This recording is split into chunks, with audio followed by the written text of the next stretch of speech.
Muy buenos días, niños y niñas. ¿Cómo están? Les saluda la profesora Vanessa. El día de hoy vamos a trabajar el área de aritmética. Entonces vamos a repasar los acuerdos. No olvides tener ordenado tu espacio de trabajo, que es muy importante, como también prestar mucha atención, escuchar atentamente y mantener una actitud positiva durante tu aprendizaje. Entonces, ahora vamos a comenzar con la actividad del día de hoy. Muy bien, vamos entonces a observar lo que tenemos aquí. Aquí tenemos una figura que representa a un todo. De este todo que representa la figura, hemos partido en 5 partes iguales. 1, 2, 3, 4 y 5, ¿correcto?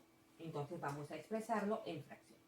Ponemos las 5 partes iguales que fue dividido esta figura, que fue separada o repartida, y hemos tomado solamente 3. 1, 2, 3. Entonces, esa fracción se lee 3/5. Entonces, no olvidemos que las fracciones también están consideradas, o mejor dicho, es la expresión de una cantidad que ha sido dividida en partes iguales.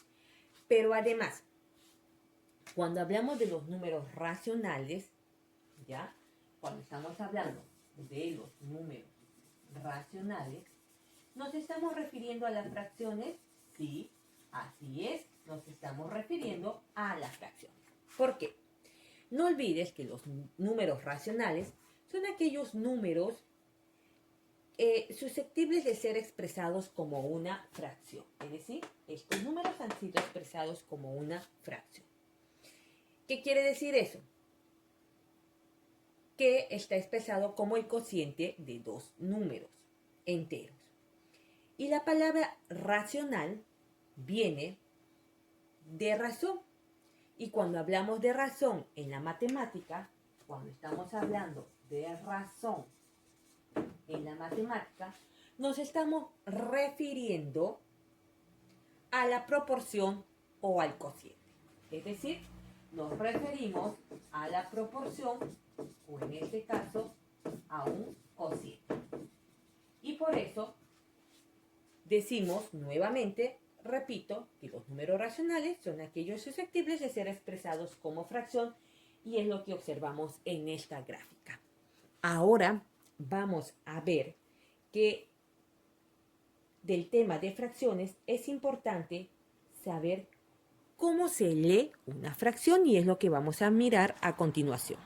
Tenemos el siguiente cuadro que nos muestra cómo debe ser la correcta lectura de una fracción teniendo en cuenta el denominador de esa fracción. Entonces, de acuerdo al denominador, es como se le va a dar lectura a esa fracción. No lo olvides. Dependiendo del denominador. Y no olvides que el denominador es el que representa el total de partes iguales de un todo. Por ejemplo, voy a poner aquí una fracción con el numerador 1 y el denominador 2. ¿Correcto? Entonces, en ese caso,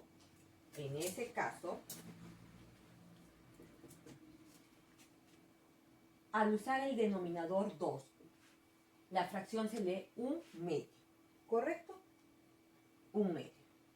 Acá sería 1/2 lo correcto. Ahora, ¿qué pasará si yo a esta le cambio y le agrego el denominador 3? Se va a leer 1/3. ¿Correcto? Ahora, ¿qué pasa si yo aquí le cambio y ahora le pongo 4? Se va a leer 1/4. Entonces, de acuerdo al denominador, es como se va a leer la fracción. Nos vamos con los más altos. Por ejemplo, esto yo le expreso así. Pongo 1. Esto se va a leer 1/100. El denominador se lee 1, 1/100. Y el denominador se lee centésimo. Entonces, de acuerdo al denominador, es como nosotros vamos a leer la fracción. Si el denominador es 5, un quinto. Si el denominador es 6, sexto. Si el denominador es 7, séptimo. Si el denominador es 8, octavo. Si el denominador es 9, novenos. Es decir, si es octavo, se lee un octavo. Entonces, de acuerdo al denominador, es como se lee una fracción. No lo olvides. Ahora, es importante también tener en cuenta que, de acuerdo al tipo de denominador o numerador, es que nosotros vamos a poder definir qué clase de fracción es. Entonces, vamos a clasificar en este momento las fracciones. Y tenemos dos fracciones, 3 quintos, 7 novenos. ¿Qué encontramos de diferente entre estas fracciones? A ver, míralas bien. La fracción 3 quintos y la fracción 7 novenos. ¿Qué encontramos ahí de diferente entre esas fracciones? Muy bien, ¿ya te diste cuenta de la diferencia? A ver, primero comparemos numerador con numerador. A ver, ¿este numerador es menor o es igual o mayor que este? ¿Qué opinan? Ah, muy bien, 3 es menor que 7. Entonces, para empezar, esta fracción tiene un numerador menor a la otra fracción, porque su numerador es mayor que el de este. Y ahora vamos a mirar a los denominadores, que es el número de abajo. ¿Este denominador es mayor o menor que este? Ah, también es menor. Muy bien. Ahora nos vamos a centrar solo en la misma fracción. Ahora vamos a mirar solo a la misma fracción. Esa fracción tiene un numerador menor que el denominador. Esa fracción tiene un numerador menor al denominador. Entonces, cuando tenemos fracciones cuyo numerador es menor, nos estamos refiriendo a las fracciones propias. A ver, lo vamos a colocar aquí. Nos estamos refiriendo a las fracciones propias. Bien. Cuando tenemos una fracción con el numerador menor, acá 3 es menor que 5, hablamos de fracciones propias. Pero cuando tenemos un numerador, vamos a decirle, vamos a cambiarlo aquí. Vamos a llevar a la inversa. Tenemos el denominador. El denominador. ¿Ya? Este es el denominador.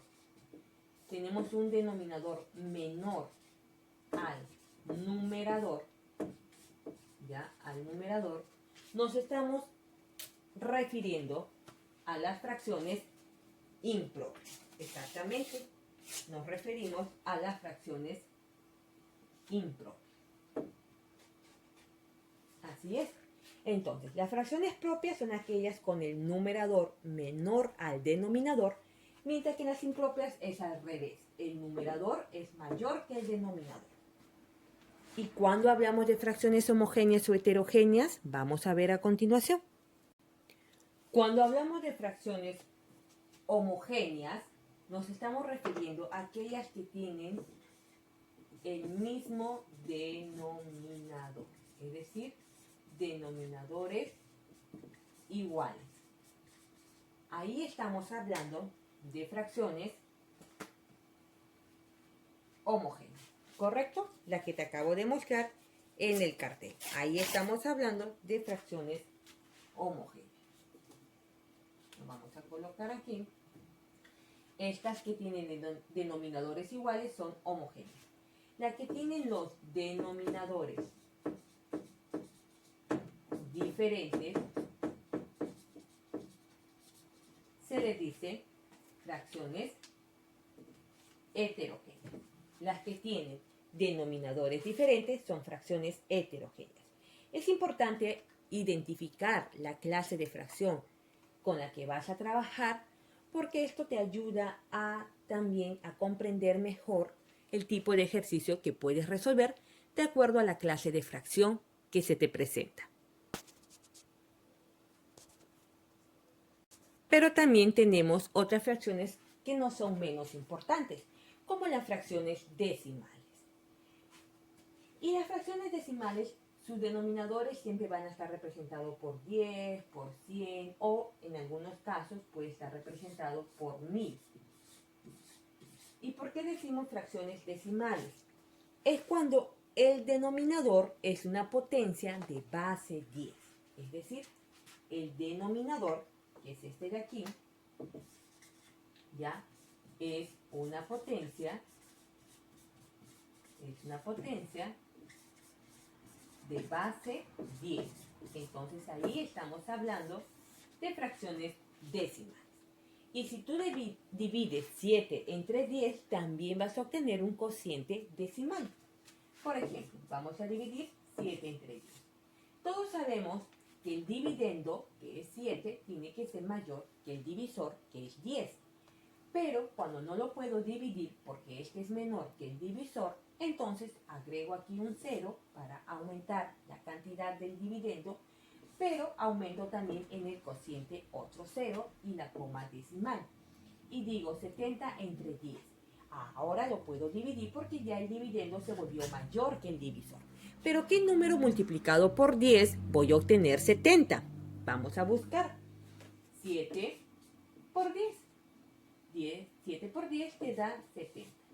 Y ahora sí, me salió la división, pero el cociente obtenido fue 0,7. Entonces, 7 décimos es igual a 0,7.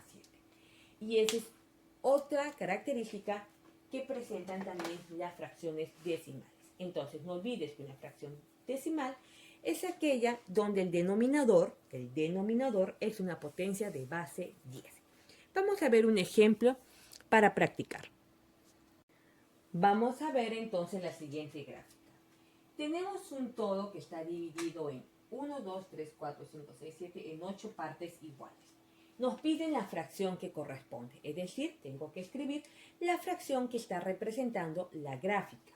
Entonces, yo ya sé que esta figura fue dividida en 8 partes iguales.